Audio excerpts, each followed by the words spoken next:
आइए बाजार के जाने माने दिग्गज और हमारे साथ एक बेहद खास मेहमान कार्यक्रम में शामिल हो रहे हैं go India stocks dot com का फाउंडर राकेश अरोड़ा साहब।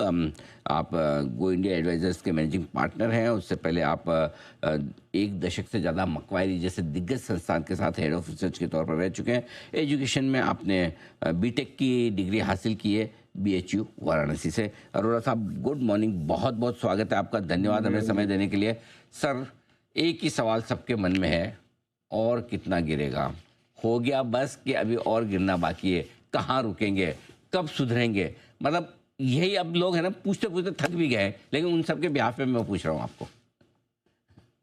तो अनिल जी, एक महीना पहले जब ईरान वॉर चालू नहीं हुआ था तब मैंने आपको कहा था कि मुझे कोई रीजन दिख नहीं रहा है गिरने का। राइट। हालांकि ट्रम्प एक रीजन था जो हम नजरअंदाज कर गए थे। लेकिन अब वो भी प्ले आउट हो गया है। हम्म। तो अगर हालात यहाँ से बिगड़ते नहीं, जिस तरह के स्टेटमेंट आ रहे हैं इसराइल से और US से, लगता है कि वो लोग यहाँ पे उसको थोड़ा कर्टेल करना चाहते हैं। तो मुझे लगता है कि अभी जो 23,200 के आसपास एक हमारा बॉटम बन चुका है। अगर हालात बिगड़ते हैं तो अब 21,800 की तरफ वापस से एक डिप आ सकता है। बट फिलहाल जो माहौल दिख रहा है उस हिसाब से मुझे लगता है कि एक बॉटम बन ही चुका है हमारे यहाँ पे।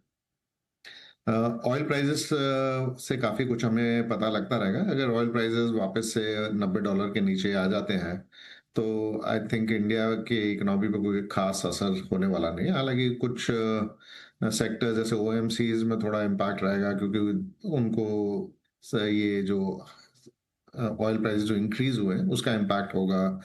थोड़ा बहुत सप्लाई का इशू है LNG का, और कुछ तो प्रोडक्शन डिस्टर्ब हो सकता है फर्टिलाइजर्स और केमिकल्स का। बट ये एक लोकलाइज्ड इम्पैक्ट होगा। एक जनरल इकोनॉमी पे इतना ज़्यादा इम्पैक्ट नहीं आएगा। तो अगर यहाँ पे चीज़ें सीमित हो जाती हैं तो आई थिंक मेरे हिसाब से एक बॉटम तो बन चुका है। तो 50-60% आपका परचेजिंग अभी तक हो जाना चाहिए इस लेवल पे।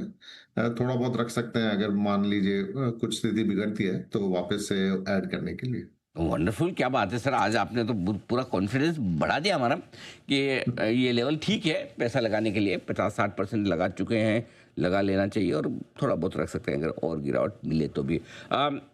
क्या लगता है सर, क्या हर बार की तरह इस बार भी जब भी युद्ध संकेत होगा एक बढ़िया शार्प रिकवरी की उम्मीद रखी जाए? और क्या युद्ध के बाद जो बार बार नए हाई बनाने का क्रम है इवेंचुअली वो भी दिखेगा? अली देखिए, हर साल 10% 15% का करेक्शन बीच बीच में मार्केट देता ही है। लास्ट ईयर भी मार्च अप्रैल में आप देखेंगे तो बहुत ही अच्छी बाइंग अपॉर्चुनिटी थी, और उसके बाद 20% जैसा रिटर्न बना था पोर्टफोलियोज में मोस्ट ऑफ द इन्वेस्टर्स के लिए। वही सेम अपॉर्चुनिटी अभी भी है। तो ओवरऑल मार्केट जो है कभी भी एक लाइन में तो चलता नहीं है। तो पिछले अपन ने कोविड से 2024 तक बहुत अच्छा रैली देखी। अभी कंसोलिडेशन फेज चल रहा है 22,000 से लेके 26,000 के बीच में। वो फेज कब खत्म होगा कहना थोड़ा मुश्किल है। बट अभी तो 23,000 पे हैं हम, तो 26,000 का रिटर्न भी काफी अच्छा रिटर्न होगा। तो मुझे लगता है कि मतलब बॉटम के ज्यादा नजदीक है ज्यादा कि, तो यहाँ रिस्क फैक्टर्स तो काफी कम ही है जितना सोचने में आ रहा है। ठीक बात है, रिस्क फैक्टर कम है, यहाँ से कमाई की उम्मीदें ज़्यादा। अब ये बताएं सर, ऐसे मार्केट में फिर निवेश कहाँ करना चाहिए? क्या है आपको पसंद? तो अनिल जी, मतलब अभी देखें तो सिचुएशन देखें तो एक ऑयल एंड गैस के प्राइसेस और एनर्जी प्राइसेस थोड़े से ऊपर हैं। तो एक इंडिया को थोड़ा इन्फ्लेशन की जरूरत तो थी वैसे भी, क्योंकि इंडिया का नॉमिनल GDP 10% के नीचे रह रहा था, अर्निंग्स ग्रोथ नीचे रह रही थी। तो मुझे लग रहा है कि अब एकदम नियर टर्म में मैं देखूं तो Q4 के नंबर्स मुझे काफी सॉलिड नजर आ रहे हैं कंपनीज के। इन्वेंट्री गेन्स काफी होने वाला है, क्योंकि मोस्ट ऑफ द जो काफी कंपनियां जो हैं वो 1 से 2 महीने की इन्वेंट्री रखती है अपने रॉ मटेरियल वगैरह में। तो प्राइसेस बहुत भयंकर तरीके से बढ़े हैं केमिकल वगैरह में, और मुझे लगता है कि उसका बेनिफिट कंपनीज को मिलने वाला है। नंबर 2 ये है कि जो सेक्टर जैसे सीमेंट हो गया, जो कि सीमेंट भाव बढ़ नहीं रहा था, लेकिन अब पेटको के भाव बढ़ने लगे हैं तो उनको भी प्राइस इंक्रीज लेना पड़ेगा। तो मुझे लग रहा है कि अर्निंग्स ग्रोथ जो है ये Q4 में और जो आने वाले 1-2 क्वार्टर में काफी स्ट्रांग रहने वाली है। हो सकता है सस्टेनेबल ना हो, बट लेकिन रिपोर्टेड नंबर्स काफ़ी स्ट्रॉन्ग आएँगे। तो मुझे लगता है कि अर्निंग्स का एक अच्छा सपोर्ट आने वाला है। थोड़ा-सा मीडियम टर्म देखूँ तो ऑब्वियसली सारी कंट्रीज़ अपनी एनर्जी सेल्फ सफिशिएंसी की तरफ जाने की कोशिश करेंगी। तो इंडिया में सोलर को आई थिंक मुझे लगता है एक नई टेलविंड मिलने वाली है गवर्नमेंट की तरफ से। तो यूटिलिटी कंपनीज जो हो गई या सोलर पैनल्स, मॉड्यूल्स, सेल बनाने वाली कंपनीज है, वहाँ पे एक अच्छा पॉजिटिव रुझान रहने की उम्मीद है। और साथ में I think government EV vehicles को भी काफी पुश करेगी। तो वहाँ पे भी एक मुझे लगता है कि बड़ा इम्पेटस आएगा। तो ये न्यू एज सेक्टर है जहाँ पे हमें फोकस रहना है। इसके अलावा मुझे लगता है कि अगर ये सब करना है तो थोड़ा बहुत मेटल्स में भी तेजी रह सकती है। तो बेस मेटल्स में थोड़ा ध्यान रखने की ज़रूरत है। मिडल ईस्ट में 8% एल्यूमीनियम बनता है वर्ल्ड का, तो वो थोड़ा डिस्टर्ब हुआ है, तो उसकी वजह से एल्यूमीनियम प्राइसेस हाई रहने वाले हैं। तो और साथ में मतलब स्टील वगैरह में भी एक तरह की तेजी देख रहे हैं, क्योंकि काफ़ी स्टील प्रोडक्शन जो है, सेकेंडरी स्टील प्रोडक्शन वो गैस से होता था, तो वहाँ पे भी थोड़ा डिस्रप्शन है। तो मुझे लगता है कि मेटल्स की जो अभी रैली चल रही है वो थोड़ी चलती रहेगी।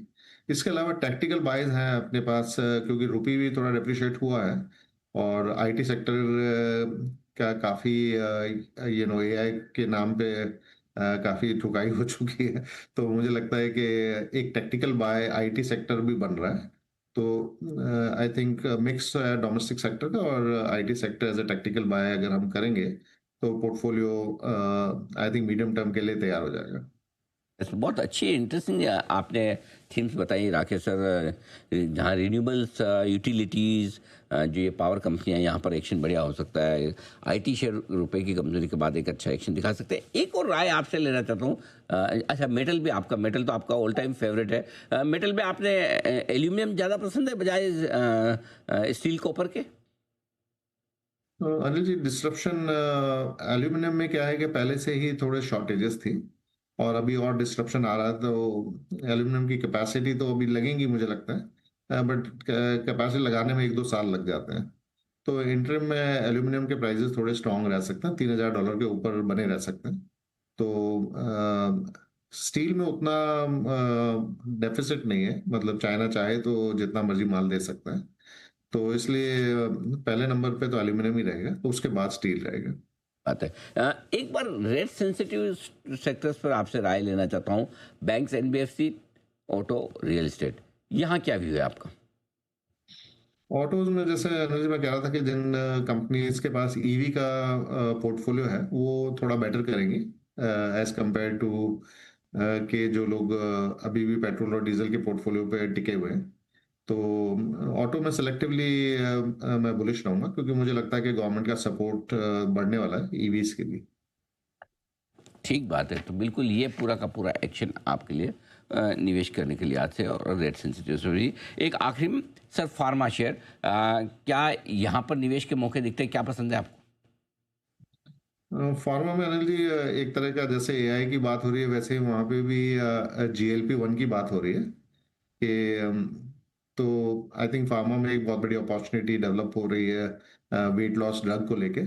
और तो वहाँ पे भी एक तरह का पॉजिटिव रुझान है। काफ़ी स्टॉक्स करेक्ट हो गए हैं। मुझे लगता है कि फार्मा सेक्टर भी एक टैक्टिकल बाय की तरह निकल रहा है। इसमें जैसा मैं कह रहा था कि GLP-1 की जो कंपनीज हैं जो इस GLP-1 में एक्टिवेट है, उनके ऊपर ध्यान रखने की ज़्यादा जरूरत है।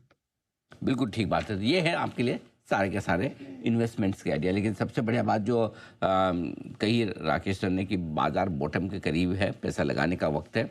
ये वक्त भी आपका गुजर जाएगा। सर बहुत बहुत धन्यवाद आपका, आपने समय दिया, थैंक विस्तार यू से अनिल जी, बाजार के थैंक यू डायरेक्शन सो पर मच। बातचीत की। Thank you so much sir.